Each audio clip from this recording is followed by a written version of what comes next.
বন্ধুরা, অন্নপূর্ণা ভান্ডারের বড় একটা আপডেট এসেছে। যারা যারা এখনো অন্নপূর্ণা ভান্ডারের টাকা পাওনি, অর্থাৎ যাদের যাদের আন্ডার এনকোয়ারি ছিল, তাদের কিন্তু অ্যাপ্রুভ হয়ে গেছে। হ্যাঁ, তোমরা যদি এখন নিজেদের ফোন দিয়ে চেক করে দেখো, তাহলে কিন্তু ওখানে অ্যাপ্রুভ দেখাবে না, ওখানে আন্ডার এনকোয়ারি দেখাবে। কিন্তু সরকারি ওয়েবসাইটে কিন্তু অলরেডি অ্যাপ্রুভ হয়ে গেছে প্রায় 80% মানুষের।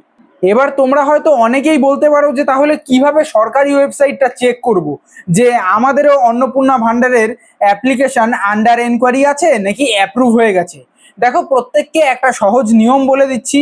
যার যার নিজেদের এলাকার পঞ্চায়েত আছে, সেখানে যাও, গিয়ে তোমাদের অ্যাপ্লিকেশন আইডিটা বলো, তারা নিজেরা চেক করে বলে দেবে যে তোমাদের অ্যাপ্লিকেশন অ্যাপ্রুভ হয়েছে নাকি এখনো সেই আন্ডার এনকোয়ারি হয়ে পড়ে আছে। আর শুধুমাত্র পঞ্চায়েত থেকেই কিন্তু এই তথ্যটা তোমরা জানতে পারবে, না কোনো সাইবার ক্যাফে, না নিজেদের ফোন অথবা কম্পিউটারের মাধ্যমে বা ল্যাপটপের মাধ্যমে কিছুই করে জানতে পারবে না। শুধুমাত্র পঞ্চায়েতে গিয়ে তাদের মাধ্যম থেকেই একমাত্র জানতে পারবে। ওই কারণেই ফোন থেকে যখন চেক করছো বারবার দেখাচ্ছে আন্ডার এনকোয়ারি আন্ডার এনকোয়ারি, কিন্তু বেশিরভাগ মানুষ অর্থাৎ 80% মানুষের কিন্তু অ্যাপ্রুভ হয়ে গেছে, কিন্তু ওই ডিভাইসে দেখাচ্ছে না আমাদের। তো প্রতিটা মা বোনেদের আমি একটাই কথা বলবো, যার যার নিজেদের পঞ্চায়েতে যাও, গিয়ে অ্যাপ্লিকেশন আইডিটা দিয়ে চেক করে আসো।